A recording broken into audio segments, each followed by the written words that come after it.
자, 뭐 계속 강조해야 될 수밖에 없는 얘기여서 그러니까 지난 시간에도 복습하면서 강조했었던 거긴 한데 한 번만 더 얘기합시다. 이거를 우리가 변환을 못하면 우리가 시험을 못 봐서 그래요. 일단 지금 저항 같은 경우에는 그냥 그 타임 도메인에서의 저항 값이 S 도메인에서도 그냥 저항값 R로 변환된다라는 거였죠. 그리고 이제 인덕터와 커패시터가 조금 이제 다른 얘기를 하고 있는데 자, 이것도 이제 그 알렉산더 책에 써 있는 얘기는 이렇게 쓰여 있고 뭐 여기는 다 이렇게 미분만 가지고 이렇게 다 유도를 한 거고 우리가 예전에 그러니까 예전 교재였던 그 회로 해석 책에는 적분식으로 이제 풀어놓은 것도 있어요. 근데 어쨌든 결과는 다 같아. 결과는 다 같고 그러면 인덕터의 경우에 자, 전류가 있고 지금 요것도 전류로 보고 요것도 전류로 본다라고 하면은 자, 이와 같은 초기 조건에 의한 전류원이 추가되어 있는데 자, 여기 있는 것처럼 추가되어 있는데 원래 전류의 방향이 들어가는 방향이라고 한다면 자, 나가는 방향으로 노드에서부터 나가는 방향으로 추가되는 형태이다. 그리고 L이라고 하는 타임 도메인에서 L이라고 하는 그 인덕턴스 상수는 SL. 우리가 뭐 J 오메가 L로 외웠던 부분에서 J 오메가 대신 SL을 넣어주면 된다라고 했어요. 그래서 SL로 바꿔주면 된다라고 했었고, 자, 뭐 이거 역으로 이제 유도하면은 이렇게 아니 이거식 이용해서 이렇게 유도할 수 있었고, 자, 이 경우에는 우리가 전화번을 추가해주는 거였는데, 자, 전화번 같은 경우에는 자, 여기 있는 요 전화번이 자, 전압 상승의 합, 그리고 오른쪽을 전압 강화의 합으로 볼 때 전압 강화 부분에 마이너스가 붙어 있으면 전압 상승으로 봐야 되는 거지. 그래서 지금 수동보 규정을 만족하지 않는 방향으로 전압원이 추가되는 경우로 생각하면 된다. 자, 요거 반드시 외우라고 했고, 자, 그 다음에 이제 커패시터 같은 경우에는 자, 이와 같이 됐었죠. 자, 커패시터는 지금 보면은 자, 전류 가 여기 마이너스 붙었으니까 전류의 방향이 전류원의 방향이 인덕터랑은 이제 반대 방향으로 자 전압원의 방향은 수동 보기를 만족하는 방향으로 이와 같이 추가되도록 추가해 주면 된다. 자, 뭐 길게는 설명 안 하는데 그러니까 좀 외웁시다. 알겠죠? 자, 그래서 일단 전압원은 항상 직렬로 연결이 될 거고 커패시터의 경우에는 수동보 규정을 만족하는 방향, 인덕터는 수동보 규정에 반대되는 방향. 그리고 아니, 전류원 같은 경우는 그 병렬 연결로 연결이 될 거고, 인덕터 같은 경우는 노드에서 빠져나가는 방향, 커패시터 같은 경우는 노드로 들어가는 방향. 이렇게 알고 있고, 여기 뭐 소자의 뭐 S로 나눠준다든지 뭐 SC분의 1, 뭐 이런 값들은 좀 외워두도록 하세요.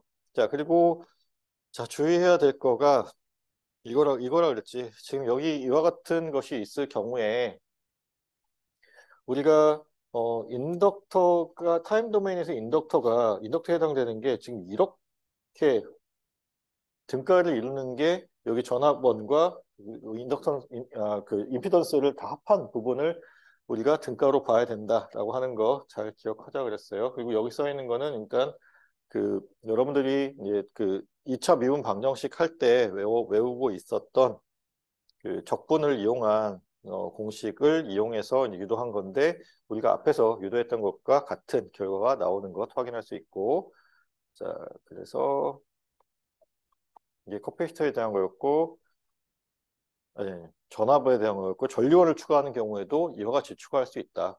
그래서 이 전체를 하나의 소자 혹은 하나의 등가 회로로서 우리가 봐야 된다라는 거 기억합시다.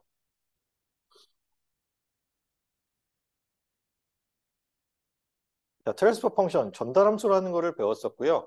자, 전달함수라고 하는 것은 우리 그러니까 일단 전제가 두 개가 있어야 된다 그랬어. 전달함수를 구하기 위한 전제 조건 두 개. 뭐죠? 자, 두 개 있었어요. 자, 잘 기억합시다. 일단 S도메인이어야 돼. 자, S도메인에서 구해야 되는 거고 초기 조건이 0이어야 되는데 자, S도메인에서 구할 때 입력 값분의 출력 값으로 구하면 돼요. 그래서 지금 여기 있는 VO, VI 같은 경우는 일단 전압 값을 예로 들긴 했어요. 전압 값을 예로 들긴 했는데 꼭 전압이어야 될 필요는 없고 저것이 전압 전류가 다 가능하기 때문에 총 4가지의 조합이 이와 같이 있을 수 있다. 입력 전압보다 출력 전압으로 볼 경우에는 우리가 전압 이득이라고 얘기할 수 있고, 입력 전류분의 출력 전류를 보면 전류 이득, 그다음에 자, 입력 전류분의 출력 전압으로 보면 임피던스에 해당되는 거고, 그리고 그 역수에 해당되는 거니까 어드미턴스의 관계가 있는데, 자, 일단 중요한 거는 뭐 저 어드미턴스냐 임피던스냐 중요한 게 아니라 중요한 거는 자, 초기 조건은 0으로 하고 구해야 돼요. 그리고 또 뭐 S도메인에서 구해야 돼. 그리고 이제 오늘 이제 연습하게 될 텐데 HS라고 하는 전달 함수는 HT라고 하는 우리가 임펄스 응답이라는 게 있었죠. 어떤 시스템에 델타라고 하는 임펄스를 입력으로 넣었을 때 나오는 출력을 우리가 임펄스 응답이라고 했었고, 그거를 우리가 HT라고 정의를 했었어요. 이것의 라플라스 트랜스폼이 전달함수예요. 그러면 이제 뒤쪽에는 예제 중에 어떤 예제가 있냐면 전달함수를 구해라라는 예제가 있어. 아니 전달함수가 아니라 요거 임펄스 응답을 구해라라는 예제가 있어요. 근데 이제 임펄스 응답을 구하는 거는 조금 이제 적분식도 들어가야 되고 좀 까다롭기는 해. 아니면 디컨볼루션을 하던가. 그러면 결국은 어떻게 하라는 문제냐면 HS를 구하는 거는 우리가 각각의 입력과 출력을 라플라스 변환을 통해서 S도메인으로 바꾸고 나면 HS 구하는 거는 할 수 있죠. 그렇죠? 그리고 얘를 라플라스 역변환을 통해서 HT로 바꿔라 라고 하는 게 결국 이제 원하는 얘기예요. 알겠지? 자, 이거 지난 시간에 했었고, 그리고 이제 오늘 해야 될 부분이 이것도 지난 시간에 했던 얘기이고,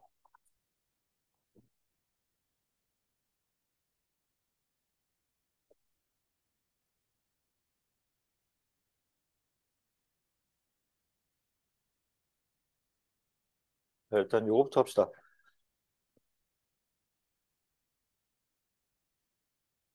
자, 우리가 방금 얘기했던 것처럼 전달함수를 구하기 위해서는 일단 초기, 그러니까 그 시스템에 저장된 초기 에너지를 0으로 보고 푼다라고 했었는데, 이제 하나 더 이제 얘기를 하는데, 자, 어떤 특정 입력에 대한, 자, 얘만 입력을 보는 거예요. 어떤 특정 입력에 대한 출력을 구해라라고 한다면, 지금 여기 있는 또 다른 입력은 없애줘야 돼. 초기 조건을 우리가 없애주는 것처럼 또 다른 출력도, 아니, 또 다른 입력도 없애준 상태에서 구한다라는 건데, 자, 지금 우리가 뒤에서 이제 뭐 관련된 얘기가 하나 나오는데, 너무 뒤로 가네.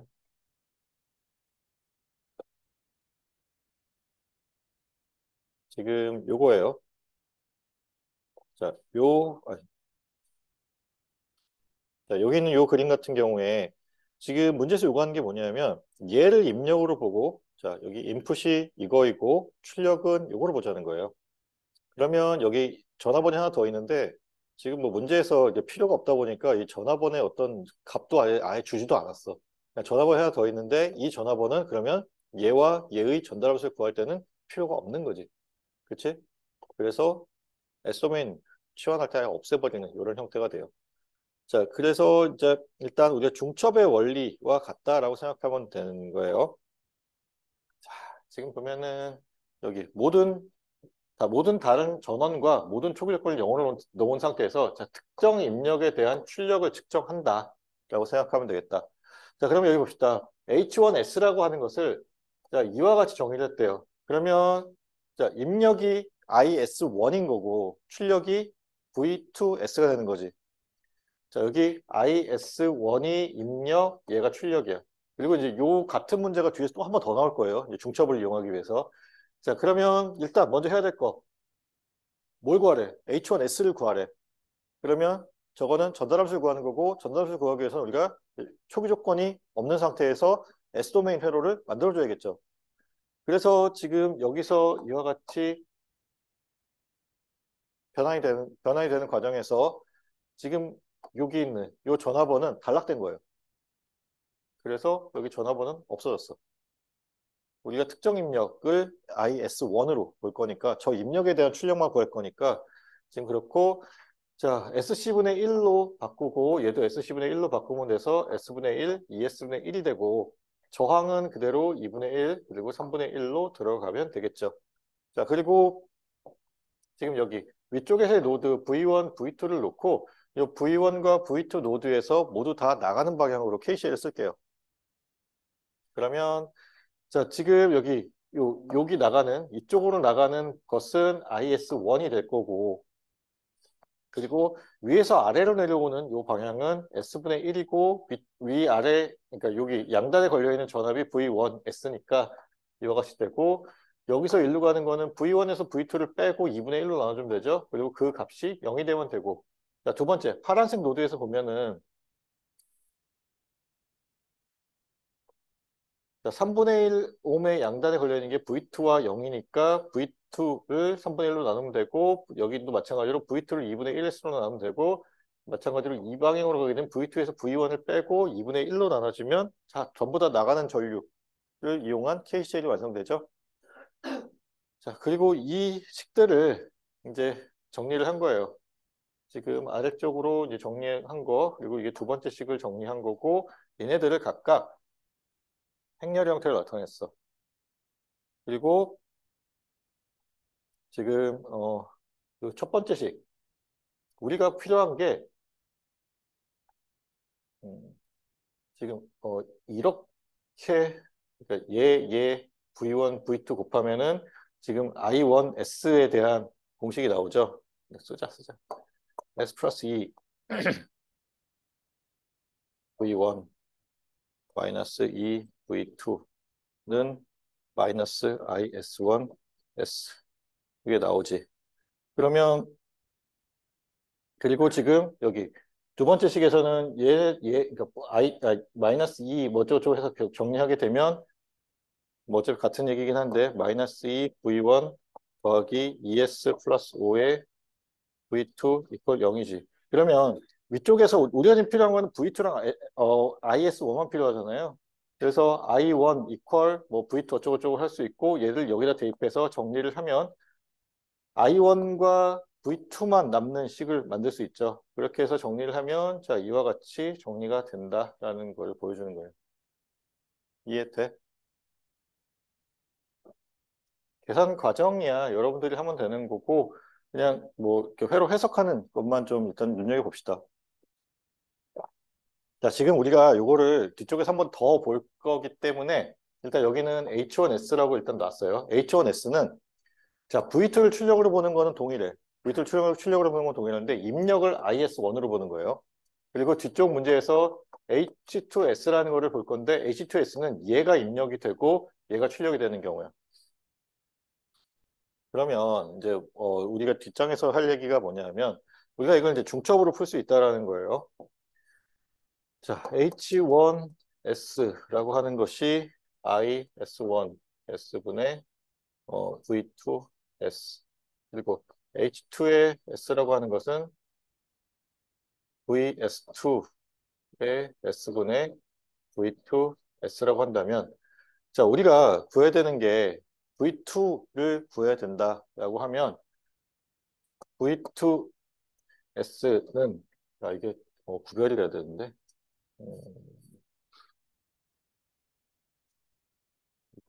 일단 그냥 써봅시다. V2S는 IS1 곱하기 IS1 곱하기 H1 그리고 V2 그러니까 1번식이 있고 2번식이 있다고 했을 때 2번식에서 나오는 V2S는 V2, VS2 곱하기 H2가 되거든요. 그러니까 이게 좀 구분이 1, 여기 2 그렇게 합시다. 그러니까 얘네 두 개를 결국 더해서 V2의 S를 구할 수 있다고 했을 때 결국은 이거와 이거의 합으로 구할 수 있다라는 얘기를 하고 싶은 거고 그게 지금 여기 있는 요 얘기예요. 지금 보면은 자 여기 전체 출력 V5를 만들기 위해서 안쪽에서 V1부터 VN까지에 대한 입력이 있다라는 거예요. 그리고 각각의 출력을 만드는 것이 각각의 전달함수와 각각에 해당되는 입력함수의 곱으로 정의가 된다라고 한다면 우리가 구해야 되는 출력이 이와 같은 형태인데 그것을 각각 우리가 H1S 곱하기 V1 그리고 H2S 곱하기 V2 이와 같은 중첩의 형태로 풀 수 있다라는 얘기를 한다라고 생각하면 돼요. 이거는 뒤에서 문제를 풀면 좀 더 정확하게 될 거예요.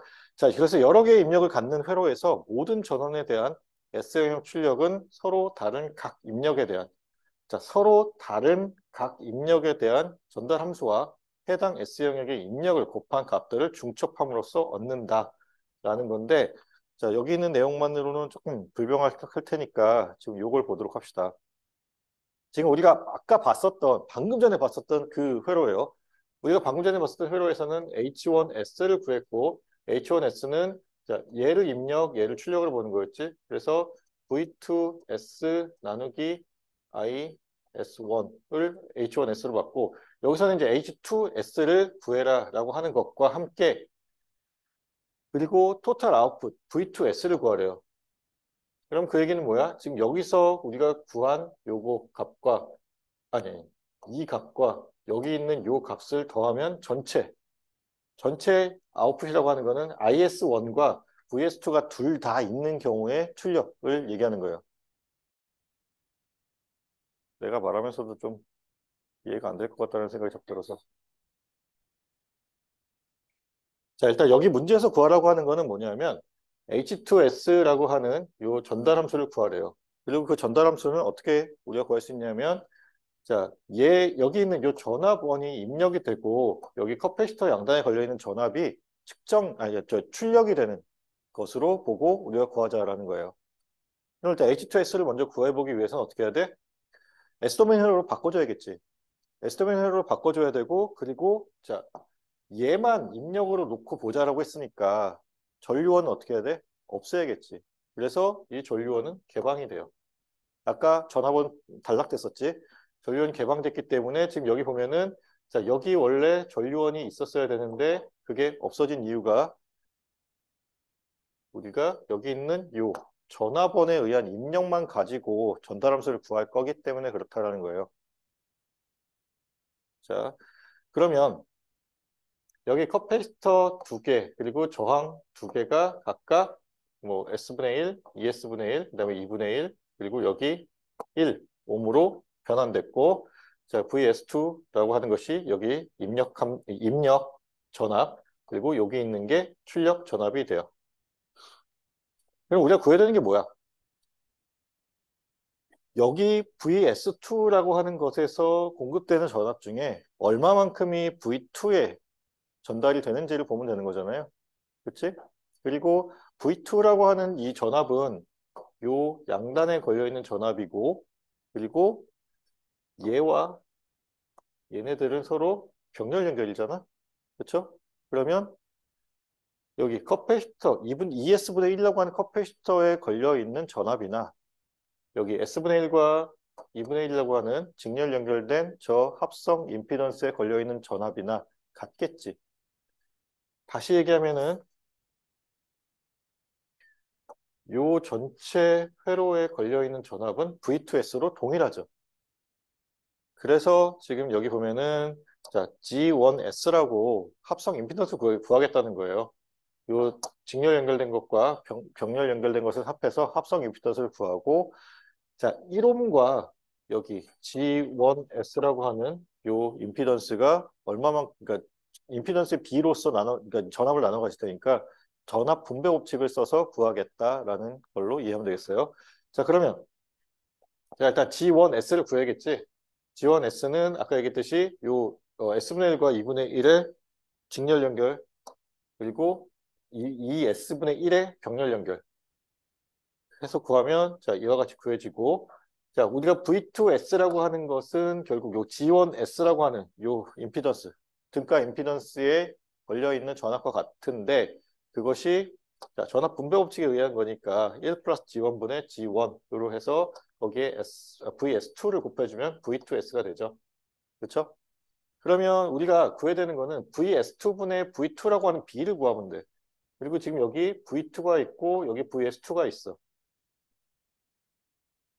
얘를 넘겨서 계산해주면 H2S가 나오고 그게 그 자리에다가 G1 대신에 얘를 대입해주면 이와 같이 나오겠죠.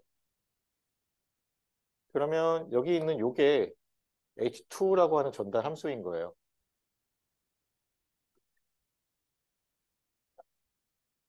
여기까지 이해되죠? 자, 그러면 이제 구해야 될 게 뭐냐면, 자, 일단 H2는 구했어. H2는 구했고, 구해야 될 거는, 뭐, 토탈 아웃풋을 구해야 되는데, 자, 이거를 좀 우리가 생각을 해봅시다.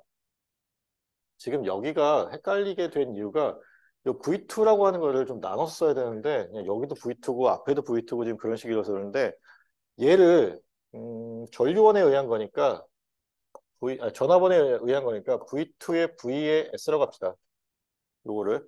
그리고 앞에 전류원에 의해서 나온 거를 V2의 I라고 합시다.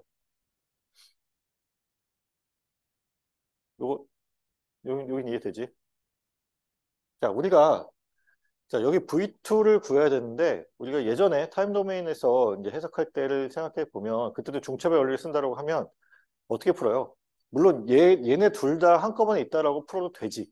그렇죠? 그런데 얘만 있다라고 그러니까 전류만 있다라고 놓고 일단 풀고 요 값을 구하고 그리고 전화번만 있다라고 놓고 이 값을 구한 후에 그 각각의 값들을 더해주면 되죠. 그렇죠? 똑같은 걸 하겠다는 거야 여기서도. 물론 여기서도 지금 회로를 만든 다음에 그냥 한꺼번에 해도 돼. 해도 되는데 전달함수를 쓰기 위해서는 특정 입력분의 특정 출력이거든. 그리고 우리가 H1S라고 하는 전달함수를 알고 있고 그리고 H2S라고 하는 전달함수를 알고 있다라고 가정하고 푸는 거예요. 자, 우리가 지금 H1S와 H2S를 구했는데 지금 토탈 아웃풋을 구하기 위해서는 그게 아니라 H1S와 H2S를 우리가 알고 있는 거야, 이미. 그러면 자, H1S라고 하는 것이 결국은 뭐냐 하면 여기 있는 요 전류원에서 자, 전류원에서 입력에 의한 출력이에요. 그치? 그러면 우리가 그러니까 여기 요 전류원에 의한 전압값을 구하기 위해서는 어떻게 하면 돼? H1S를 알고 있는 거야. 그러면 여기 H1S라고 하는 전달함수에다가 저 입력값 곱해주면 되는 거지. 입력값. 그렇죠? IS1이라는 걸 곱해주면 우리가 구해야 되는 이 값이 나와요. 맞아. 자, 우리가 H2라는 것도 알고 있다라고 해요. 그럼 H2를 알고 있으면 요 값을 구하기 위해서 H2에다가 입력값 VS2를 곱해주면 요 값이 나오지. 그러면 우리가 이것과 이것을 알고 있다라고 하면 자, 입력은 우리가 어차피 알고 있는 거고 출력을 구해야 되는 거니까 전체 출력을 구하기 위해서 각각 우리가 알고 있는 전달함수에 그것에 해당되는 입력값들을 곱해준 후에 더해주면 전체 출력이 된다라는 게 여기서 하고 싶은 얘기야. 자, 그래서 이제 토탈 아웃풋을 구하는 것에 대한 얘기인 건데 지금 이게 방금 그 얘기예요. 자, V2S를 구할 때에 지금 여기서 얘기하는 거는 한 번에 구하는 얘기예요. 지금 I1S에 대한 것이 이렇게 있고 I1S에 의해서 V2S가 구해지는 게 뭐 이렇다라고 하고 나서 그리고 나서 V2S 전체 V2S를 구하기 위해서 지금 보면은 자 H1S 한 번에 구하는 게 아니라 중첩에 의해서 구하는 거고 H1S 곱하기 아까 얘기했던 IS1 그러면 H2S에 자 VS2라고 하는 우리가 직전에 구했던 거 을 대입해서 구하게 되면 그것이 우리가 구해야 되는 전체 응답 V2S가 된다라는 얘기예요. 이해되죠? 음. 풀이 과정은 한번 보도록 해요. 음. 자, 그러면 이제 뭐 새로운 개념이 나오는데 요거를 좀 보도록 합시다. 앞으로 이제 우리가 회로를 해석할 때 안정된 회로냐를 이제 판단해야 될 일이 있어요. 그러면 자, 요 P라는 거를 그러니까 폴이라고 봅시다. 극점이 이와 같이 시그마 플러스 J 오메가의 형태로 생겼다라고 가정을 합시다. 그리고 이제 두 경우를 나누는 거야. 오메가 값이 0인 경우와 오메가 값이 0이 아닌 경우에 해당돼요. 자, 우리가 폴이 있는 경우가 어떤 경우냐면 자, S 마이너스 P분의 1 이와 같은 형태가 있을 때 우리가 폴이 P가 되는 거지. 그렇죠? 그리고 이때에 우리가 타임 도메인 회로를 그리게 되면 뭐 여기 이제 뭐 K가 붙었다고 하면 K 곱하기 익스포넨셜의 PT의 형태가 되죠. 그리고 라플라스 변환을 하면 그렇지? 아, 아, 그치. 그러면 자, 오메가 값이 0인 경우야. 오메가 값이 0인 경우는 지금 여기 이 부분이 없어지기 때문에 이 실수분만 남아요. 그래서 익스포넨셜의 시그마 t라고 쓸 수 있겠지. 자, 저기 익스포넨셜 시그마 t는 어떤 형태의 그래프 모양을 가질까? 자, 지금 시그마가 0인 아니 오메가 값이 0인 경우에는 자, 익스포넨셜 시그마 t라고 쓸 수 있고 이것은 우리가 시그마 값이 1보다 아니 그러니까 0보다 크냐 작냐에 따라서 자, 0보다 크면 자, 이와 같은 형태로 그러니까 시간이 지나면서 그러니까 t가 무한대로 갈수록 점점 좀 발산하는 형태로 될 거고 음수인 경우에는 이와 같은 형태로 시간이 지나면서 점점 0에 수렴하는 형태로 그려질 거예요. 그렇죠? 그리고 자, 이거 봅시다. 오메가가 0이 아닌 경우에요. 이때는 시그마 더하기 j 오메가라고 한다면 우리가 시그마 마이너스 j 오메가도 켤레 수로서 폴이 되겠죠. 그렇죠? 그러면 자, 익스포넨셜의 pt 더하기 익스포넨셜의 뭐 p의 컴플렉스 컨주게이트 t라고 한다면 이걸 우리가 그 오일러 공식을 쓰게 되면 자, 이와 같은 형태가 될 거고 오일러 공식을 써서 정리를 하면 서수분 없어지고 실수분만 남아.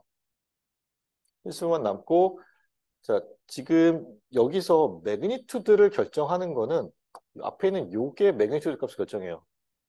얘는 계속해서 이렇게 출렁이는 코사인 오메가 t가 결정하는 거는 얼마나 빨리 이 변화가 있냐라는 출렁임만 결정을 해. 이해돼? 자, 코사인 오메가 t는 우리가 그려보면 이와 같은 그냥 주기함수의 형태로 뭐 그 뭐지 계속해서 이렇게 왔다 갔다 하는 형태로 그려지잖아요. 거기에 곱해진 얘가 이 값에 따라서 전체 형태가 변하게 되겠지. 그리고 그 전체 형태가 변할 때 이 시그마 값이 양수냐 음수냐에 따라서 만약에 시그마 값이 음수이면 이와 같은 형태를 따라가면서 움직일 거고 그때의 이 형태가 자, 이런 식으로 움직이게 될 거예요. 자, 매그니튜드를 결정하는 건 뭐다? 결국 얘에 의해서 요 값이 결정이 되는 거예요. 만약에 시그마 값이 1보다 큰 값을 갖게 되면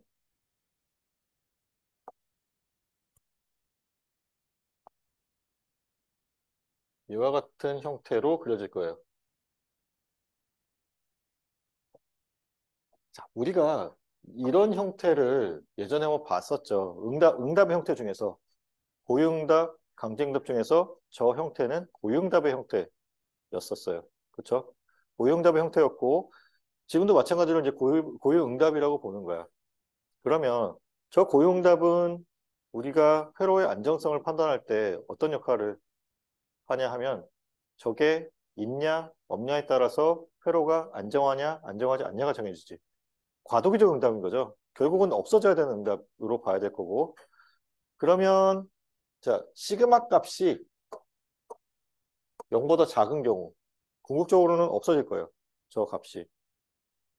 시그마 값이 0보다 큰 경우 계속해서 저 값이 늘어나거나 어쨌든 저 값이 계속 있겠지. 그러면 어떤 게 더 안정화는 흐름일까? 시간이 흘렀을 때 과도기적 응답이 없어지는 이 경우가 안정한 회로가 되겠죠. 자, 그래서 지금 보면은 여기 단원의 제목이 극점과 회로의 안정성이에요. 회로가 안정한 회로가 되기 위해서는 우리가 극점을 구했을 때 그 극점의 그러니까 실수값이 음수여야 돼. 그래서 여기 보면은 자 시그마 값이 0보다 작을 때 자, 0으로 수렴하게 되고 그때에 우리가 이 회로가 안정한 회로다라고 우리가 판단할 수 있다라는 얘기를 하고 있는 거예요. 이해돼? 자, 그러면 이제 봅시다. 그러니까 표로 정리한 거예요. X축은 지금 실수부, Y축은 허수부에 대한 거예요. 시그마 값에 대한 거 X축, 오메가 값에 대한 거 허수축을 했고, 자, 여기를 보면, 여기 보면, 자, 시그마 값도 0이고, 오메가 값도 0이야. 그러면 익스포넨셜의 0t에 대한 얘기죠. 그러면 1인 거잖아. 그래서, 물론 여기 갑자기 계단 형태로 나오긴 하지만, 어쨌든 1의 상수 형태가 되는 거예요. 저 때는 안정할까, 안정하지 않을까? 저런 성분이 있다라고 하면. 성비다. 응?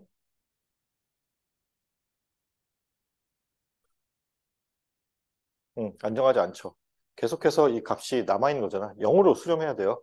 그래서, 자, 아까 내가 등호를 빼고 썼는데, 시그마 값이 0보다 작아야 되고, 이때가 안정한 회로이고, 시그마가 0보다 크거나 같으면 안정하지 않은 회로예요. 자, 그리고 이게 오메가 값이 이렇게 플러스 마이너스로 증가한다고 했을 때, 오메가 값이 증가하면서 달라지는 거는 이 각속도잖아요. 각이 도는 속도만 결정하는 거야. 올라가면 올라갈수록 이 출렁임이 더 빨리 일어나는 거고 일단 자 여기는 시그마 값이 0보다 큰 경우에 해당되죠. 그래서 뭐 조금 그러니까 이게 값이 증가함에 따라서 요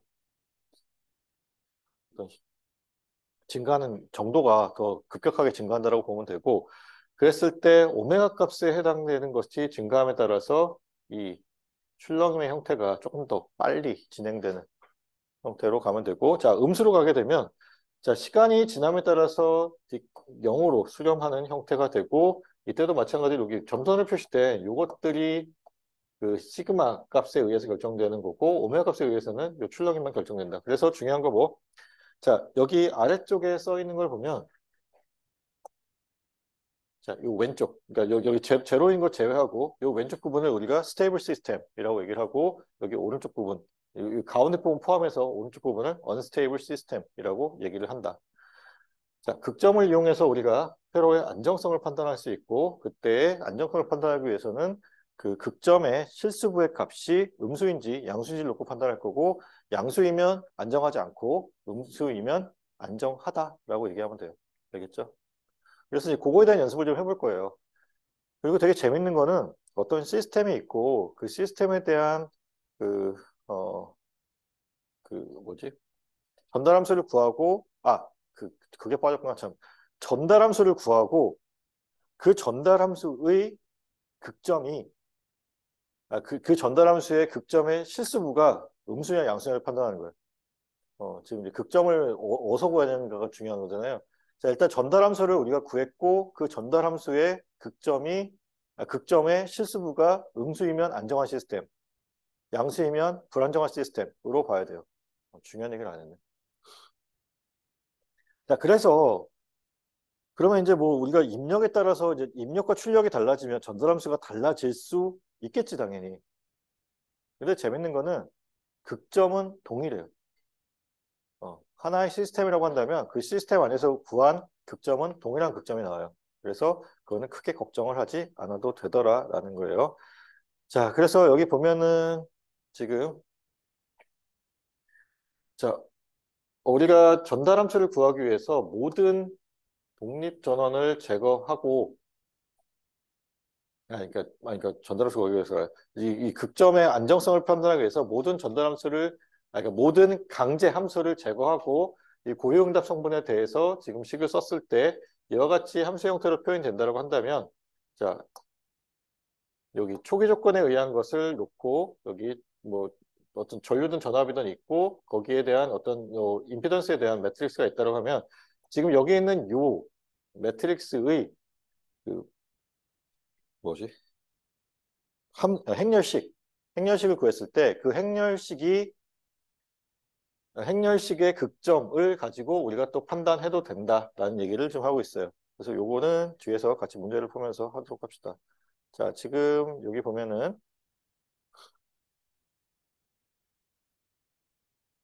전류 I1, I2를 구하라는 게 문제이고 지금 여기 VS가 노드전압인데 VOS라고 하는 요거를 영어로 놨어요.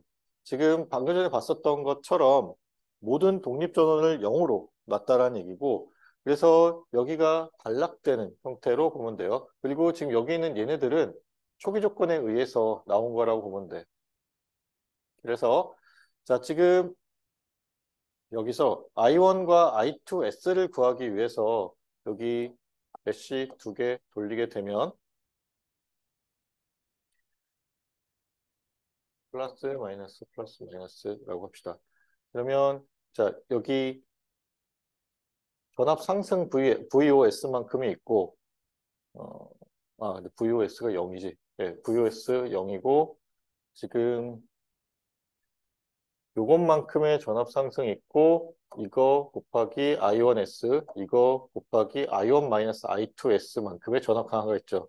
그래서 2S 플러스 4의 I1S 그리고 4 I2S를 빼고 거기에 전압 상승의 값 2 I1 제로 마이너스를 넣으면 첫 번째 메쉬에서의 방정식이 되고 두 번째 메쉬에서는 여기 보면은 S분의 8에 I2S 곱하고 요거에 대한 거 그리고 이거만큼의 전압 강화가 추가로 있고 그걸 우리가 마이너스를 붙여서 오른쪽에 써줬고 I2 마이너스 I1S에 4를 곱한 것만큼의 전압 강화가 추가로 있으니까 그거를 고려해주면 이와 같은 식이 돼요. 그러면 자, 이 식을 우리가 행렬의 형태로 표현했고 자, 아까 앞에서 봤었던 것과 비슷한 형태죠. 여기 초기 조건에 의한 것들이 있고 독립전을 모두 다 없애고 초기 조건에 의한 것들이 있고 지금 뭐 전류든 전압이든 어떤 형태가 있고 거기 어떤 임피던스에 대한 항들이 붙어 있어요.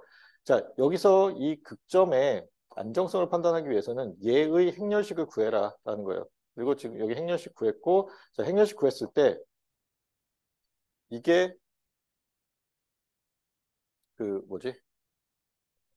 그러니까 저 값이 0이 되게 만들기 위한 값을 찾아줬을 때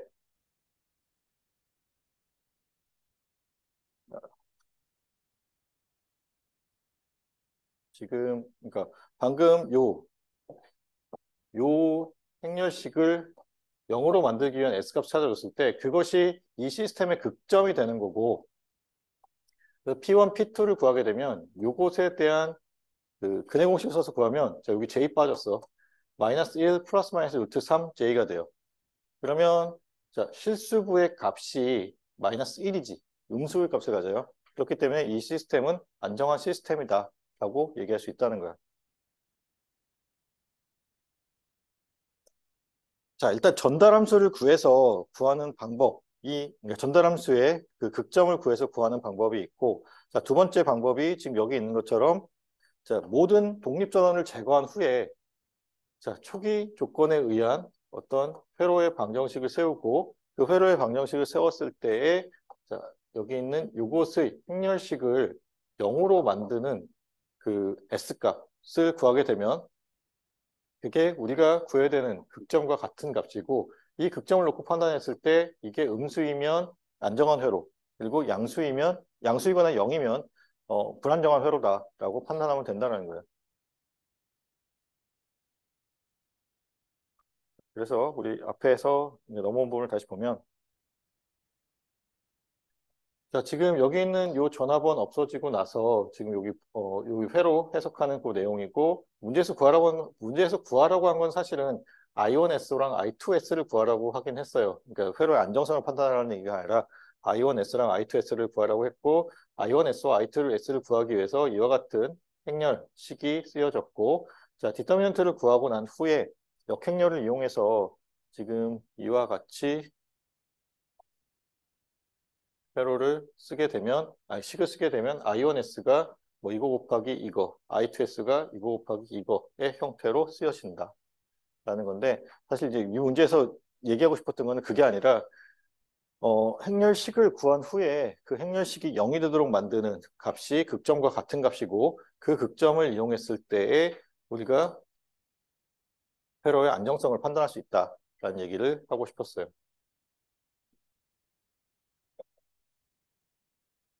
원래 오늘 16장을 다 끝내자라고 하는 마음으로 왔는데 다 못 끝낼 것 같네. 일단 뭐 최대한 해봅시다. 뭐 진도가 느린 건 아니어서. 자, 이거 다시 좀 얘기할게요. 자, 지금 고유응답에 대해서 지금 얘기하는 거고, 이제 극점의 안정성을 지금 판단하기 위한 얘기를 하고 있는 거예요. 자, 고유응답에 대한 경우를 우리가 보는 거고, 자, 고유응답에 대해서 보는 이유는, 자, 극점의 안정성을 판단할 때 과도기적 응답이 있냐, 없냐에 따라서 우리가 이 회로가 안정하다, 안정하지 않다를 결정하잖아요. 그리고 그 과도기적 응답이라고 하는 게 회로에 저장되어 있는 고유응답인 거지. 그렇죠? 그 성분이 다 없어지면 안정한 회로가 되는 거고 그 성분이 여전히 남아있으면 안정하지 않은 회로가 돼요. 자, 그리고 이 안정성을 판단할 때는 꼭 직류 정상 상태의 필요는, 그러니까 직류 전환일 필요는 없어. 교류인 경우에도 교류 안정 상태라는 게 있어요. 물론 이제 그 뭐 우리가 얘기하는 어떤 일정한, 그러니까 뭐 상수 형태의 값을 나타내는 그런 직류 정상 상태는 아니야. 교류 정상 상태는 교류 성분에 의한 정상 상태이기 때문에 일종의 오실레이션이 있는 거예요. 오실레이션이 있는데 그래도 일정한 어떤 값을 유지하는 경우를 얘기하게 되는 거고, 자, 그랬을 때에 그 안정성을 판단하기 위한 것이고, 그 안정성을 판단할 때 지금 이제 고유응답을 우리가 놓고 판단을 하는 거고, 응답을 놓고 판단할 때 우리가 어떻게 해야 돼? 강제 함수를 없애야 되잖아요. 그래서 여기 있는 것처럼 자, 강제 함수에 해당되는 강제 전원을 다 제거하는 거야. 제거한 다음에 자, 여기서는 지금 요 메쉬 애널리시스를 예로 들었다는 거예요. 그러니까 회로의 방정식을 우리가 쓸 건데 회로의 방정식을 쓰기 위해서 여기서는 여기 전류가 나온 이유는 우리가 메쉬 애널리시스를 가정했기 때문에 그런 거고, 우리가 노드 애널리시스를 가정하게 되면 여기에 전압이 나오겠지. 그렇죠? 여기는 꼭 전류일 필요는 없어요. 자, 대신에 여기에 나온 부분은 강제 함수 부분이 없어진, 그러니까 초기 응답에 대한 성분만 남아 있고, 그리고 그 회로를 식을 썼을 때 지금 뭐 여기 좀 복잡하게 쓰여져 있긴 한데, 자, 여기 있는 요 매트릭스의 디터미넌트, 그러니까 행렬식을 구했을 때 그 행렬식이 0이 되도록 하는 값이 우리가 여기 아래쪽에 쓰여져 있는데, 자, 행렬식이 0이 되도록 하는 것을 우리가 이 회로의 극점이다라고 볼 수 있다는 거야. 그러면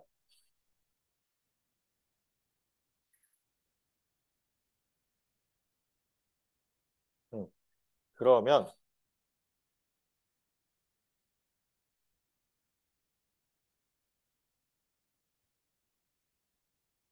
지금 여기 이 회로에서 지금 주어진 회로에서 지금 여기서 이렇게 넘겨서 여기 초기 조건에 의한 것들만 남기고 얘는 독립전원이기 때문에 강제전원이기 때문에 없앴어요.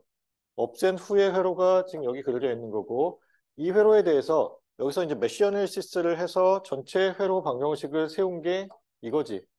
그치? 그러면 이 앞부분에 있는 요 매트릭스의 행렬식을 구했을 때 이 행렬식이 0이 되도록 하는 S값이 극값이 된다라는 거예요. 그리고 그 극값이 우리가 이제 뒤에서 구했을 때 여기 이제 J 빠졌다 그랬고 마이너스 1 플러스 마이너스 루트 3J가 되는데, 자, 이 회로의 안정성을 우리가 판단할 때는 극점의 실수분만 봐주면 되는 거죠. 이게 그 복소수 형태일지 아니면 그냥 뭐 단순 실극점일지 상관없어. 그냥 복소수 형태이든 단순 실극점이든 그 극점의 실수부만 놓고 봤을 때 실수부의 값이 0보다 작으면 안정한 회로, 0보다 크면 불안정한 회로, 0보다 크거나 같으면 불안정한 회로예요. 얘는 극점의 값이 마이너스 1이기 때문에 어떻게 되는 거예요? 안정한 회로지. 그치? 그렇게 판단하면 된다라는 얘기가 전체적인 얘기예요. 이렇게 이해하면 조금 더 좋을 것 같아.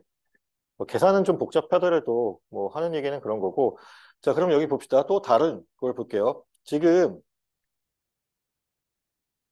이 앞에서는 메쉬 애널리시스로 유도한 지금 방정식이에요. 그리고 그때의, 자, 어디였냐? 어, 요게 행렬식.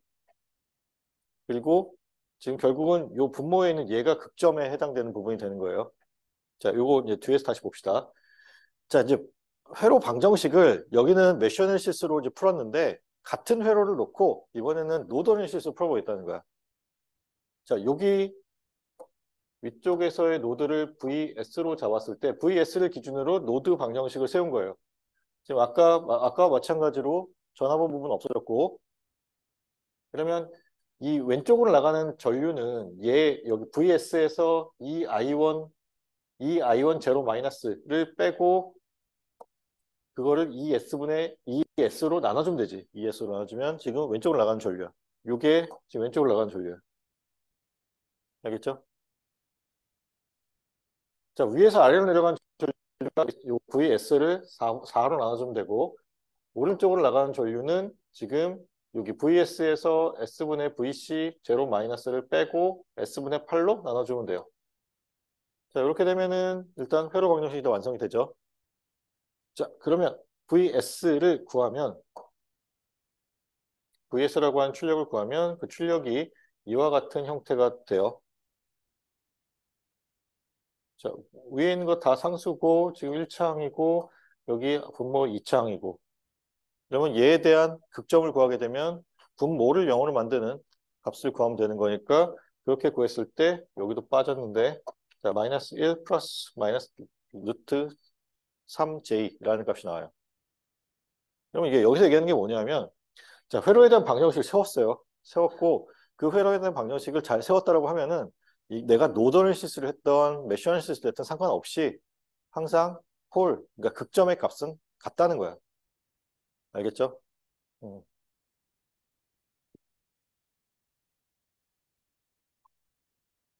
자, 그리고 이제 다시 한번 이제 나오는 얘기인데, 자, 한 시스템의 극점은, 자, 시스템의 극점은 고유응답의 특성을 결정한다라는 거고, 자, 고유응답이 0으로 감소되는 경우를 우리가 안정한 회로라고 보고, 그리고 그때는 극점의 실수 부의 값이, 그러니까 꼭 복소수여야 될 필요는 없어요. 그냥 실수의 값이, 뭐 실수에 해당하는 값이 음수인 경우에, 자, 우리가 안정한 회로다라고 정의할 수 있다.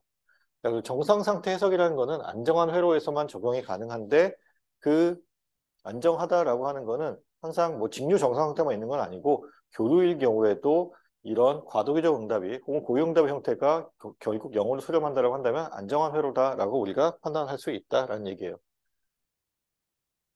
자, 그러면 우리가 이제 두 개를 더 보겠구나. 두 개 더 볼 건데 지금 여기 보면은 자, 그러니까 이득 값이 K인 종속 전화번이에요. 그러면 지금 여기 앞에 붙어 있는 요게 K이고 자 그리고 여기 있는 그러니까 I1S라고 하는 I1이라고 하는 값을 K배 증폭시켜서 요 전화번 값이 결정되는 거지. 자 그 어 이번에 그 중간고사에서도 그 종속 전화번 값을 우리가 전류원의 뭐 몇 배를 해서 썼었어요. 네, 기억이 정확하지 않은데 10I1인가 뭐 그랬을 거야. 근데 10아이언이라고 썼더니 이거를 전류로 봐서 틀린 사람들이 꽤 있었어.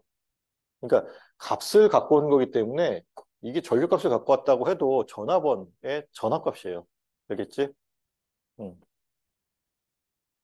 자, 그러면 I1, I2에 대한 거 있고, 자, 메쉬 방정식을 쓸 거고, 지금 여기 보면은, 자, ES의 I1 플러스 마이너스고, 플러스 마이너스. 자, ES의 I1, 그리고 이 I1의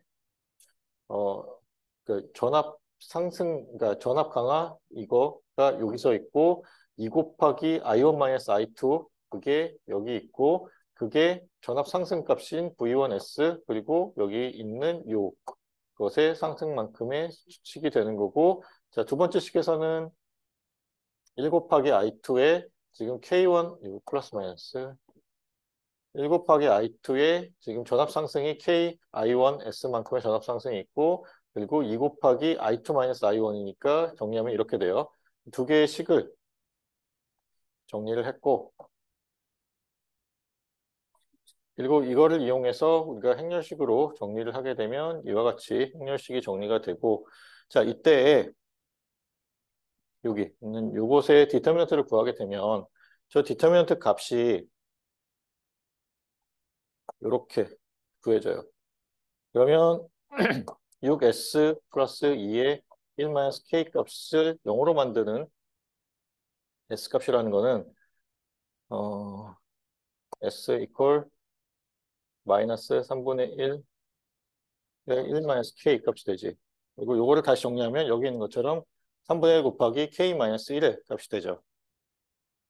그러면 저 값이 1보다 작으면, 그러니까 요 p 값이라는 게, 뭐, 누가 봐도 저거는 그러니까 실수 값인 거고, p 값이 0보다 작게 되면 저 회로는 안정한 회로이고, p 값이 0보다 크면, 0보다 크거나 같으면 불안정한 회로가 되는데, 그 조건을 찾아주니, 자, k 값이 1보다 작으면, 자, 안정한 회로, k 값이 1보다 크거나 같으면 불안정한 회로다. 라고 우리가 판단할 수 있다는 거예요. 이해돼요? 문제에서 요구하는 게 지금 이 회로가 안정한지 안정하지 않은지를 확인하라는 것이니까 이렇게 하면 돼.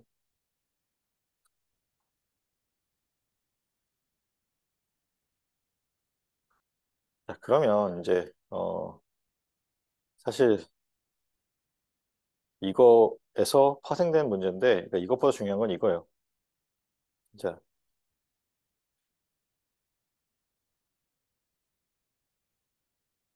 문제에서 교류 정상 상태의 값인 I1, T 값을 구하라고 되어 있어요. 그럼 지금 여기서 교류 정상 상태라고 했으니까 우리가 방금 전에 구했었던 이 극점에 대해서 K 값이 1보다 작다라고 가정을 하고 풀어야 되는 거죠. 그렇죠? 그리고 또 뭐냐면 고유응답 성분이 궁극적으로 없어진다라고 가정하고 푸는 거예요. 자, 요게 담고 있는 의미가 그래요. 교류 정상 상태일 때의 값 I1T를 구해라라고 하는 거야. 그리고 그때의 V1T 값을 40 코사인 2T로 주어졌어요. 그럼 우리가 앞에서 구한 걸 보면 자, 그러니까 극점이라고 하는 것을 지금 3분의 1 K 마이너스 1로 우리가 이미 구한 걸 갖다 쓰는 거예요. 방금 직전에 있던 문제. 그리고 그때의 우리가 여기서 지금 I1S 값을 이제 역행렬을 이용해서 구했다라고 가정을 할게. 그러면 지금 그 I1S 값이 지금 이와 같은 형태가 된다라고 볼게요.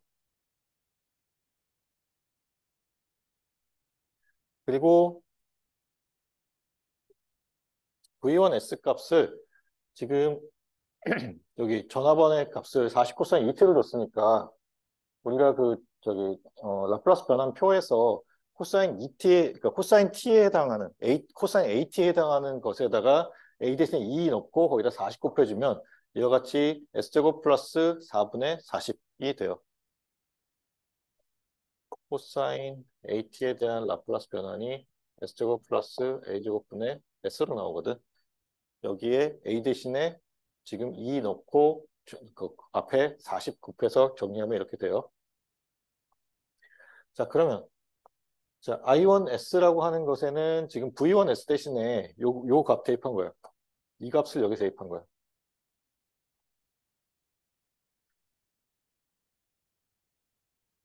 이해돼요? 이상한 거 없어?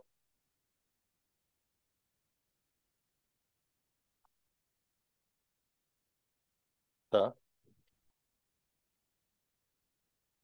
I1S에 대한 식이 이와 같이 정리되어 있고 V1S를 요거를 여기다 대입해서 정리한 거예요. 자, 여기서 이렇게 넘어갔는데 자, 지금 보면은 자, 일단 이게 힌트인데요. 교류 정상 상태 응답이라고 했었고, 출력을 구하라고 했었고, 교류 정상 상태라고 하는 거는 아까 얘기했듯이 과도기적 응답 혹은 초기 조건에 의한 응답이 없어진 상태야. 여기 있는 요 값은 의미하는 게 뭐죠?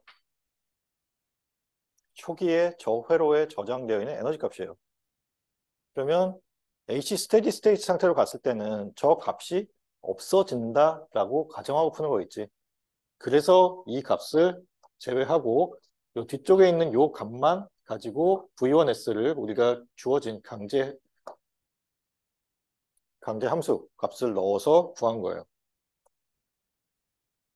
자, 그러면 여기부터는 우리가 그 부분분수 전개를 하면 되는 거지. 자, 분모가 지금 S에 대한 3차항이고 분자가 S에 대한 1차항이니까 우리가 부분분수 전개를 그냥 진행하면 돼요. 그리고 그때 A 값, 뭐 B 값, 그리고 B의 그 켤레근을 구하게 되면 요거는 여러분들이 각자 한번 해보도록 합시다. 알겠지? 그랬을 때에 자, 지금 보면은 어, 여기 I1T가 A 곱하기 익스포넨셜의 마이너스 3분의 1 곱하기 1 마이너스 KT가 돼요. 그치? 근데 아까 앞에서 봤던 것처럼 봤던 것 중에 자, 극점이 이와 같이 됐었고 이 전체 값이 어떻게 됐었어? 0보다 작은 값이었어. 그리고 지금 이어지는 문제이고 그러니까 AC 스테이지라면은 저게 그러니까 요 값이 1보다 작은 값이 돼서 계속해서 이렇게 감소해서 없어진 상태가 되는 거죠. 그래서 과도기적 응답이 없어진 상태에서는 저 A 값은 구하지 않아도 되고 B 값만 구하면 된다는 거예요. 이 문제에 대한 내용 이해하겠어요? 민재, 이해했어? 이 문제가 어려운 문제인 게, 어, 이 뭐 해석 자체가 어렵진 않아. 해석 자체가 어렵진 않는데, 우리가 이제 처음 접한 얘기인데, H 스테디 스테이트, 그러니까 교류 정상 상태라고 하는 것이 과도기적 응답이 없어진 상태이고, 초기 조건에 의한 응답이 0이 된 그런 상태에서 구하는 응답이라는 거예요. 그러면 지금 얘가 더 이상 영향을 미치지 않은 상태에 대한 값인 거고, 그리고 시간이 많이 흘러서 우리가 안정화가 된 상태이기 때문에 지금 얘는 지금 시간에 따라서 계속 변하는 성분이지. 변한 성분도 우리가 안정화 회로이기 때문에 없어진다라고 가정을 하고 풀게 되면 지금 요 뒤쪽에 있는 B가 붙어 있는 저 항만 남게 된다는 거야. 그래서 요 항은 우리가 더 이상 신경 쓰지 않아도 되는 항이 되고 I1T라고 하는 것이 우리가 뭐 앞에서 구했던 부분유분수 전개에 의해서 구하게 되면 자 이와 같은 형태가 되고 그렇기 때문에 우리가 스테디 스테이트 응답이라고 얘기를 한다. 요 개념 좀 잘 이해합시다. 알겠죠? 어려워 이거. 계산이 어렵다기보다 저런 생각을 하기가 간과하기가 되게 쉬워요. 교류 정상 상태 응답을 구해라라고 하면은 초기 조건에 의한 것 혹은 고유 응답에 의한 성분들이 없어져야 된다. 그리고 안정한 회로여야 될 테니까 그 안정한 회로인 경우에 그 극점의 실수부의 값이 음수여야 되고 그 음수값을 대입했을 때 저기 앞에 붙어 있는 저 A에 대한 항이 0이 되기 때문에 사라지고 B에 대한 항만 남게 되더라라는 거 잘 기억합시다. 자, 요거 다음 얘기로 들어가는데 앞에서 했던 얘기기는 해요. 우리가 그러니까 전달함수를 알고 있고 우리가 입력값을 알고 있다고 하면은 전달함수와 입력에 대한 곱으로 출력을 구할 수 있다라고 하는 얘기를 했었어요. 그렇지? 그리고 우리가 저게 여러 개 있는 경우에는 각각의 전달함수를 알고 있고 각각의 입력을 알고 있으면 그것에 의한 출력들을 각각 구해서 더하게 되면 전체 응답을 구할 수 있다라는 얘기가 방금 전에 했었던 중첩에 대한 얘기고 자, 지금 여기가 1이 되기 위해서는 델타 입력값이 델타 t인 경우에 이것에 대한 라플라스 변환값이 1이잖아요. 그렇죠?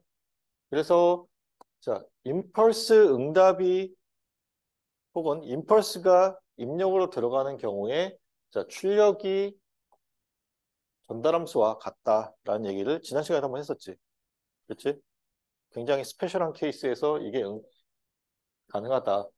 그리고 요 전달함수의 인버스 라플라스 트랜스폼이 임펄스 응답과 같다라는 얘기는 오늘도 했었고, 그렇지? 요 둘 간의 관계. 그리고 자, 그리고 이제 여기서 이제 처음 나오는 건데 사실 그동안 계속 얘기를 하긴 했지만 사실 책에 나오는 건 이게 거의 처음이에요. HT라고 하는 거를 임펄스 응답이라고 우리가 얘기하자. 그리고 임펄스 응답이라고 하는 거는 어떤 시스템에 임펄스가 입력으로 들어갔을 때 나오는 출력을 우리가 임펄스 응답이라고 얘기를 한다. 자, 그러면 이제 임펄스 응답하고 이제 비슷한데 조금 개념이 다른 게 뭐냐면 어,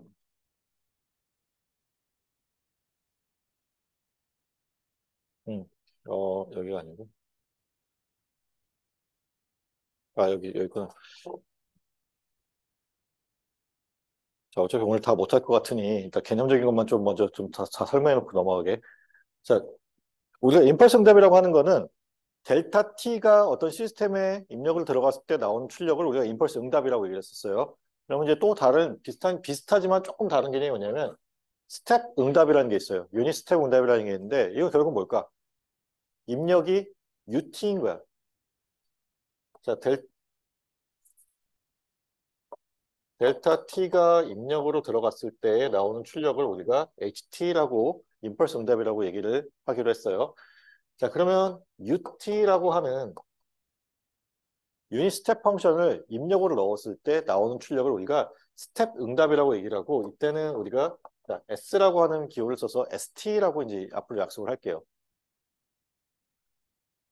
그러면 이제 문제에서 여기 이제 내용이 있고 요 다음번에 보면은 문제에서 스텝 리스판스를 구해라 라고 하는 얘기가 있어요. 그러면 그 어떤 시스템이 있고 그 시스템에 스텝 유닛 스텝 펑션을 갖다가 입력으로 넣었을 때 나온 출력을 구해라 라는 얘기겠지. 근데 이제 문제 자체가 뭐 그냥 그거를 우리가 뭐 컨버전이나 그런 걸로 구하라는 얘기는 아닐 거고 어떻게 구하면 돼? 자, 델타 t와 UT와의 관계는 적분 관계죠. 그러면 우리가 델타 t가 입력을 들어갔을 때 HT라고 하는 것이 결국은 HS라고 하는 것과 같고 이거를 우리가 S의 S라고 하는 것과 같다라고 하면 자, 델타가 입력으로 들어갔을 때 자, YT라고 하는 것을 뭐 어떤 시스템 함수가 conversion XT야. 근데 만약에 여기 이제 요게 얘기하는 게 임펄스 응답이 이렇게 정해진 시스템이 있고 거기에 어떤 입력 함수를 넣었을 때 출력, 신호의 합성으로 일어난 출력이에요. 근데 만약에 우리가 여기에 델타 t라고 하는 입력을 넣게 되면 델타 t 자체가 들어가면 yt 이퀄 그냥 ht가 되는 거지. HT라고 하는 임펄스 응답의 정의 자체가 그렇잖아요. 임펄스가 들어갔을 때 출력이 HT인 거야. 그렇지? 그러면 우리가 얘네들을 라플라스 변환을 하게 되면 YS는 HS랑 같죠. 그렇죠? 우리가 구해야 되는 건 ST야. 자, 여기 이 입력이 들어갔고 이 입력이 들어갔을 때 각각에 대한 출력을 HT, ST라고 하는데 얘네 둘 간의 관계는 적분 관계예요. 그러면 HS와 SS 사이의 관계는 어떤 관계일까? 얘네도 마찬가지로 적분 관계겠지. 그치? 그럼 우리가 라플라스 변환에서는 적분을 하게 되면 어떻게 돼요? 타임 도메인에서 적분값은 S분의 1 한 번만 더 곱해주면 되는 거지. 그래서 HS라는 걸 우리가 알고 있다고 하면 여기에 S분의 1을 곱해주면 그게 S의 S, 그러니까 유닛 스텝 응답의 라플라스 변환에서의 그러니까 이거를 여기서 뭐라 그러더라? S도메인에서 뭐라고 그러는지 내가 지금 순간적으로 헷갈리는데 어쨌든 요게 ST에 대한 라플라스 변환 값이고 요걸 가지고 인버스 라플라스 트랜스폼을 하게 되면 우리가 구해야 되는 ST 값을 구할 수 있다라는 얘기를 하는 거예요. 그게 지금 이 얘기야. 유닛 스텝 응답이라는 게 있더라. 근데 유닛 스텝 응답이라는 거는 저기 HT에 대한 적분으로 우리가 구할 수 있고 우리가 HS 값을 알고 있다라고 하면은 HS를 S로 한번 나눠주면 SS를 구할 수 있다라는 얘기를 하는 거예요. 자, 그래서 앞으로 가서 임펄스 응답에 대한 얘기를 좀 보도록 합시다. 자, 지금 보면은 여기서 구하라고 하는 것이, 자, 트랜스퍼 펑션 HS를 구하라고 되어 있어요. 그리고, 자, 임펄스 응답 HT를 구해라 라는 게 문제에서 요구하는 거예요. 임펄스 응답을 그냥 구할 수는 없잖아. 그쵸? 그래서 요거를 우리가 시스템 함수로 만들고 그 함수에 델타 t라고 하는 입력을 넣어서 HT를 구해줘야 되는데 지금 여기서는 우리가 그렇게 풀 얘기는 아닌 거고 그럼 어떻게 풀어야 돼? 일단 전달함수 HS를 구한 다음에 그 HS를 인버스 라플라스 트랜스폼으로 해서 HT를 구하는 것이 우리 이제 회로에서는 하고자 하는 얘기예요. 그러면 일단 HS를 구하기 위해서 해야 되는 두 가지가 초기 조건을 0으로 만들고 그리고 S도메인 회로로 만들어서 입력분의 출력을 구해줘야 돼. 그러면 입력이 뭐고 출력이 뭔지는 알아야겠지. 그쵸? 문제에서 주어지겠죠. 입력이 VS1이에요. 여기 있는 요 전화번이 입력. 요 출력은 뭐야? VLT라고 하는 여기 인덕터의 양단에 걸려있는 전압이 출력이 돼요. 이해돼? 그러면 자, 특정 입력에 대한 출력만 구하면 되는 거잖아요. 얘를 제외한 입력은 없애면 되는 거지. 초기 조건 이미 다 없앴다라고 보고, 그리고 여기 있는 요 전화번도 없애면 돼요. 여기 추가되어 있는 요 전화번. 그러면 봅시다. 자, S도메인 회로로 지금 변환했어요. VS1이 여기 VS1의 S가 됐고, 그리고 뭐 1옴짜리 세 개가 각각 다 1옴이고, 지금 인덕터, 요 커패시터가, 그러니까 인덕터와 커패시터가 각각 지금 여기 있는 것처럼 SL과 SC분의 1로 지금 변환이 됐어요. 자, 그리고 여기서 사실 가장 이제 좀 생각하기 어렵지만, 그러니까 꼭 생각해야 될 게 뭐냐면, 여기를 레퍼런스로 잡은 거야. 여기. 레퍼런스를 여기로 잡으면서 문제 푸는 게 굉장히 쉬워져요. 자, 레퍼런스를 여기로 잡았더니, 우리가 지금 노드를 두 개 잡거든요. V1, 그리고 V2. 레퍼런스를 여기로 잡았기 때문에 VL이라고 하는 우리가 구해야 되는 값이 V2랑 같은 값이 돼버리는 거예요. 미지수가 줄어들어요. 레퍼런스를 여기로 잡았기 때문에. 다른 쪽을 레퍼런스를 잡으면 좀 얘기가 복잡해지는데 여기를 0으로 만들므로써 VLS는 우리가 구해야 되는 V2 값과 같은 값이 되도록 만들 수 있는 거야. 이해돼요? 그러니까 이거는 그냥 사실 뭐 어떤 방법이 있는 게 아니라 그냥 문제를 많이 풀어봤고 뭐 좀 센스가 있어야 될 것 같아. 뭐 나한테 딱 줬을 때 이렇게 할 수 있냐? 글쎄 잘 모르겠어. 뭐 어딘가에 레퍼런스는 잡겠지만 저기에 딱 잡을 수 있을까 싶기는 해요. 근데 어쨌든 뭐 문제 있으니까 이런 것도 있다라는 거를 좀 잘 기억합시다. 자, 그러면 여기 노드 있고 여기 V2 노드 있어요. V1 노드와 V2 노드에서 각각 전류가 다 나간다라고 봅시다. 그러면 V1에서 지금 여기 0V를 빼고 1로 나눠주면 일단 나가는 거 V1 마이너스 아니 V1 마이너스 뺐자. 자, V1을 1로 나누면 그게 여기 있는 요 전류 그리고 위쪽으로 들어간 전류는 V1 마이너스 VS1 1 그리고 자, 아래쪽으로 내려간 전류는 V1 마이너스 V2를 1로 나눠주면 되죠. 이거 이퀄 0이 되면 돼요. 그게 지금 여기 첫 번째 줄에 쓰여져 있는 식이에요. 자, 아래쪽에 있는 V2 노드를 기준으로 봅시다. V2 노드에서 보면은 지금 이쪽으로 나가는 전류는 V2 마이너스 VS1을 자, 1 이걸로 나눠주고 이쪽 가운데 가로질 넣는 거 V2 마이너스 V1을 1로 나눠주면 되고 그리고 여기로 들어가는 게 지금 V2를 18S로 나눠주면 요거 이퀄 0을 계산하면 자, 요 두 번째 식에 해당되는 게 나와요. 자, 지금 여기까지 우리가 회로 방정식을 세워서 구한 거고 그 다음에 해야 될 게 뭐냐면 우리가 구해야 되는 HS라고 하는 거는 입력을 VS1으로 봐야 되니까 VS1 분의 그러니까 S도메인에서 VL 혹은 요거를 우리가 V2로 보면 되죠. 그렇죠? 요거 구하면 돼. 근데 지금 여기 회로식에서는 우리가 VL이라는 거 하는 게 없으니까 V2를 기준으로 보면 되겠지. 그럼 문제에서 VS1과 V2만 남겨놓고 다 없앨 수 있도록 이제 회로식을 잘 정리를 하면 자, 잘 정리를 해서 다음으로 넘어가 봅시다. 다음으로 넘어갔다라고 하면 지금 아까 앞에 있었던 아래쪽에 쓰여졌던 두 개의 식이고 거기에 두 번째 식의 3배 곱하고 첫 번째 식을 더하게 되면 자 이와 같이 V2와 VS1만 남는 식이 돼요. 그러면 VS1을 이쪽으로 넘겨주고 그리고 얘를 이쪽으로 넘겨주면 우리가 구해야 되는 HS 값이 구해지는 거지. 그래서 방금 얘기했던 것처럼 자 HS라고 하는 값을 이렇게 구할 수 있고 그 값을 구하게 되면 이렇게 되는데 자 이 경우에 지금 보면은 분모와 분자를 비교했을 때 분모 분자가 서로 차수가 같아요. 그럼 어떻게 해야 돼? 분모를 분자로 한번 나눠줘야 되지.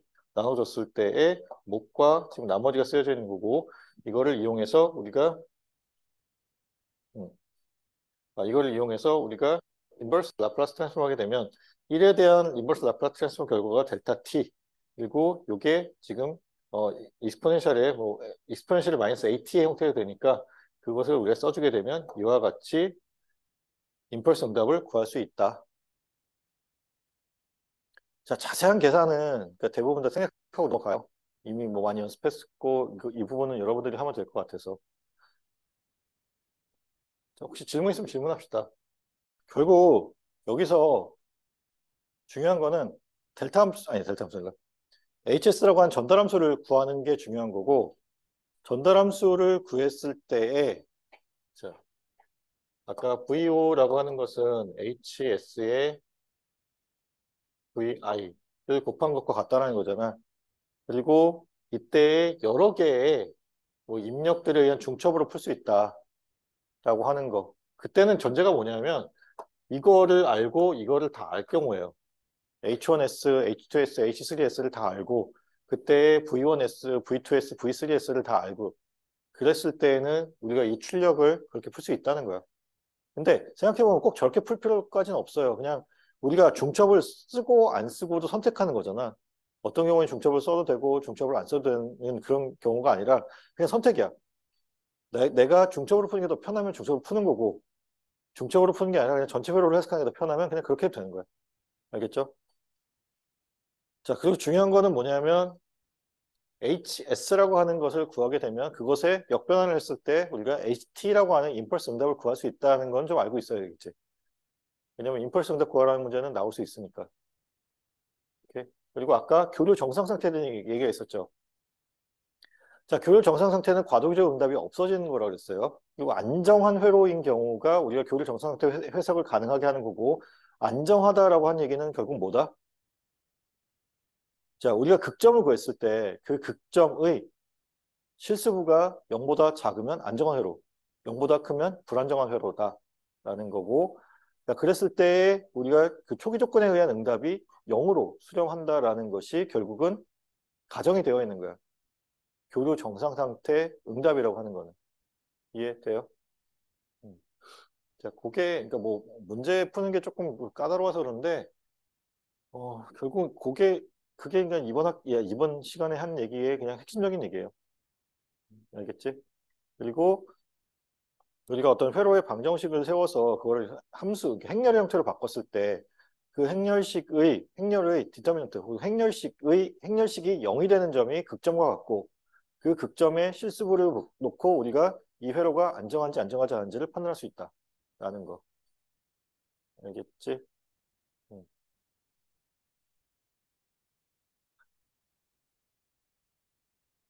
자, 어떤 회로가 있고 여기 보면은 자, 초기값이 0이에요. 그리고 다른 모든 어떤 인디펜던트 소스들이 이제 없어져 있다라고 얘기를 하는 거예요. 그랬을 때 자, 트랜스퍼 펑션을 구해라. 그리고 임펄스 응답을 구해라라고 하는 게 문제에서 요구하는 거예요. 사실 이 앞에 붙어 있는 이 얘기가 없더라도 우리가 당연히 이렇게 가정을 하고 풀어야 되는 거잖아. HS라는 걸 구하기 위해서는. 그래서 지금 VIT라고 하는 것이 주어졌고 VOT라고 하는 것이 주어졌어요. 그러면 저걸 가지고 우리가 HT를 구하고 HS를 구하라는 건데 일단 어떻게 해야 될까? 그냥 타임 도메인에서 구할 수도 있어. VOT는 VIT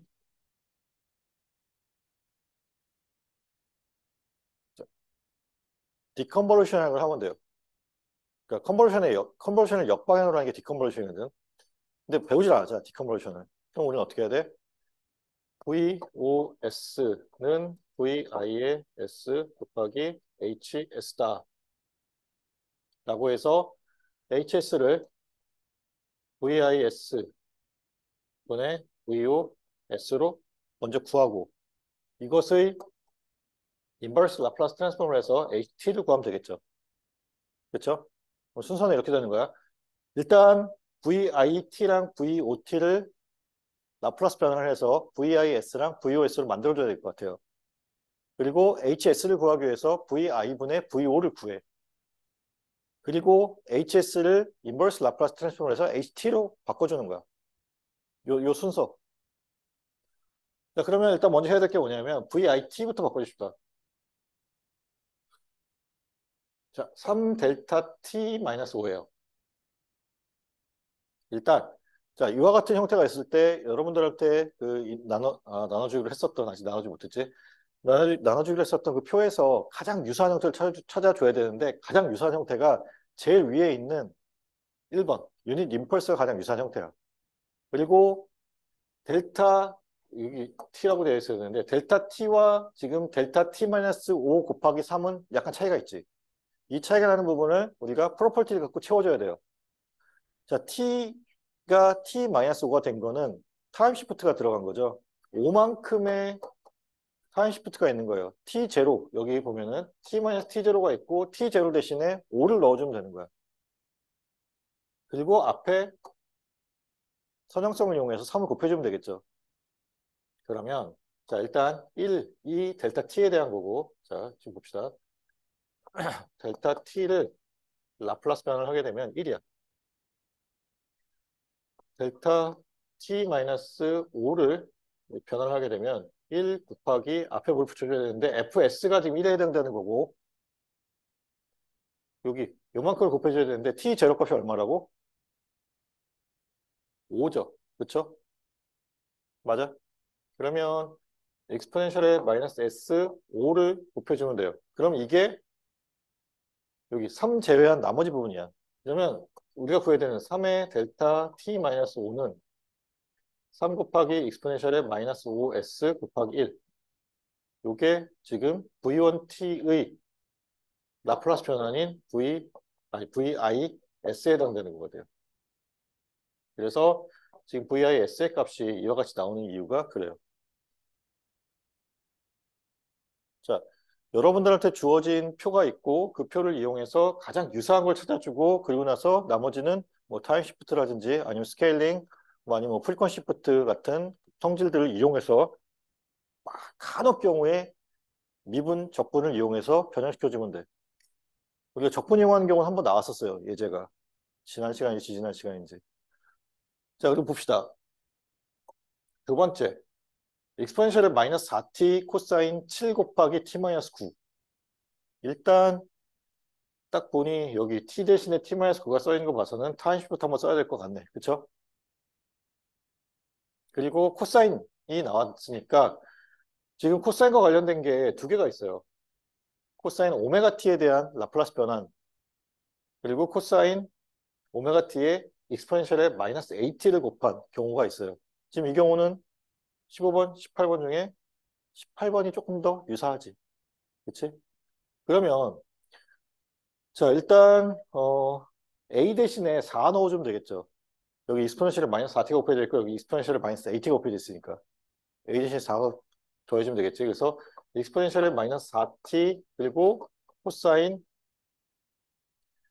자 여기 오메가 t인데 그러니까 결국 7t까지는 만들 수 있겠지. 요식 갖고 오메가 대신 7 그러면 7t를 넣게 되면 자 a 값 대신에 4 오메가 값 대신에 7 넣은 거예요. 그럼 여기다가 a 값 대신에 4 오메가 값 대신에 7 넣으면 s 플러스 4의 제곱 더하기 7의 제곱분의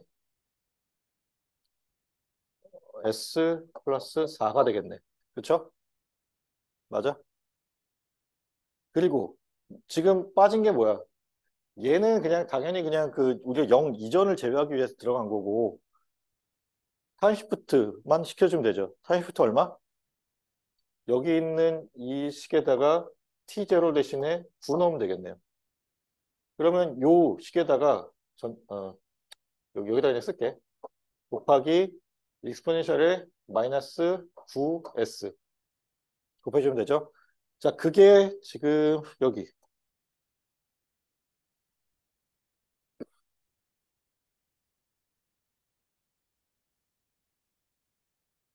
자,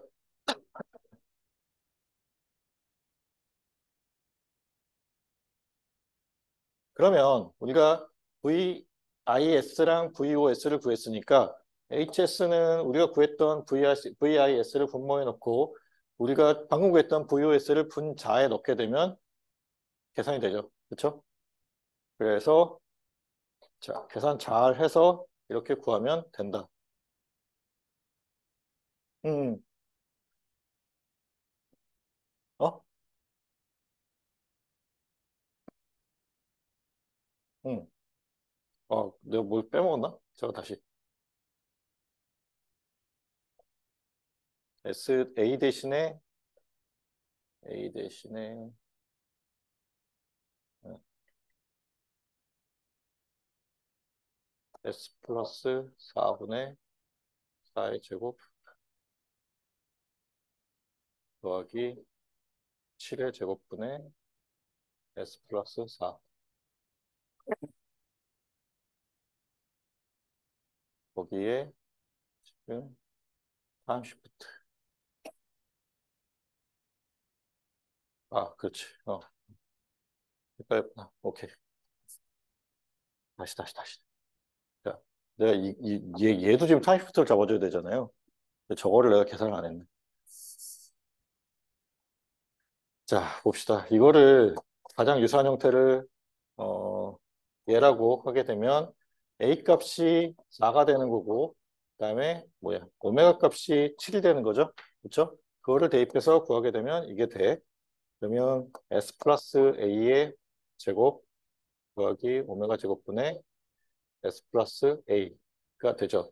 거기에 타임 시프트를 할 것 같으면 지금 얘에 대한 타임 시프트를 전체적으로 9만큼의 타임 시프트가 있다고 하면은 익스포넨셜의 마이너스 4에 t 마이너스 9 곱하기 코사인 7의 t 마이너스 9가 돼야 돼요. 근데 여기 마이너스 9만큼이 지금 더 들어가 있는 거지. 그러면 이게 익스포넨셜의 마이너스 36만큼이 추가로 곱해져야 원래 식과 같은 식이 되겠지. 이만큼을 내가 아까 빼먹어서 그러는데요. 지금 여기에 그러면은 지금 여기 타임 시프트에서 요만큼 곱해지는데 거기에 T0 대신에 9 넣어주면 되는 거잖아. 그래서 요 전체 식에다가 익스포넨셜의 마이너스 9s 그리고 자 이만큼은 우리가 전체식 곱해주면 되는 거죠. 익스포넨셜의 마이너스 36 그렇게 하면 맞지? 그렇지? 네, 그 실수했어요. 이해돼? 음. 그러면 우리가 구한 VOS가 있고 VIS가 있으니까 HS를 구할 수 있고 그렇게 되면 이게 HS 값이 되고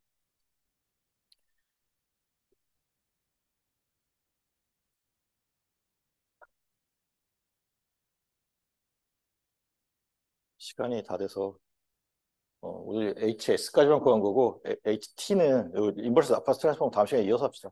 알겠죠?